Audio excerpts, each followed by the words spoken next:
میگفت یه وقتایی مجبوری چیزی رو فراموش کنی، نه چون ساده ای، نه چون گذشت داری، فقط چون اگه یادت بمونه دیگه آدم نمیمونی.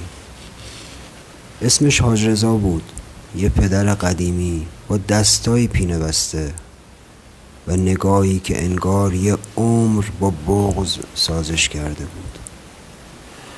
پسرش سعید چند سالی میشد که رفته بود دنبال زندگی خودش، نه تماس، نه دیدار و نه، فقط هر از گاهی یه پیام خشک: سلام، کد پستی خونه چند بود؟ لازمش دارم.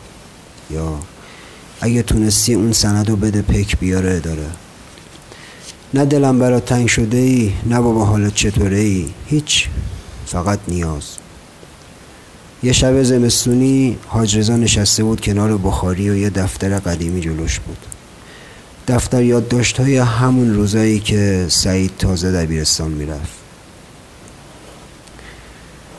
بالای یکی از صفحه ها با خودکار آبی نوشته بود پول کفش سعید 30,000 تومان.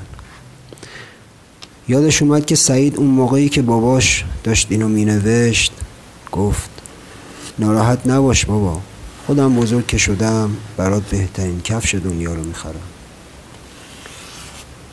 همین جمله رو 1000 بار خوند، بعد یه آه کشید، دفتر رو بست و گذاشت توی کشوی قفلدارش. چند دقیقه بعد صدای زنگ خونه اومد. در رو که باز کرد دید سعیده.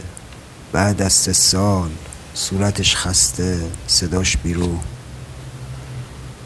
چشمش که به حاج رضا افتاد گفت بابا من اومدم فقط امشب اینجا بمونم، جایی ندارم فعلا. حاج رضا همون لحظه 1000 تا چیز یادش اومد. همه اون شبایی که منتظر یه تماس مونده بود، همه اون عیدایی که منتظر یه تبریک بود، ولی فقط گفت خوش اومدی پسرم، بخاری روشنه، بیا تو، یخ کردی. سعید اومد تو و رفت تو اتاقش خوابید.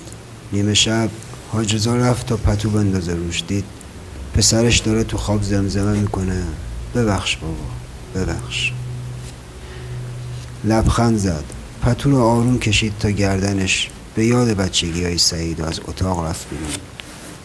مستقیم رفت سمت کشوی قفلدار، دفتر رو در آورد، یه نگاه کرد، بعد پارش کرد و انداختش بیرون و با خودش گفت بعضی چیزا رو باید فراموش کرد تا بتونی آدم بمونی.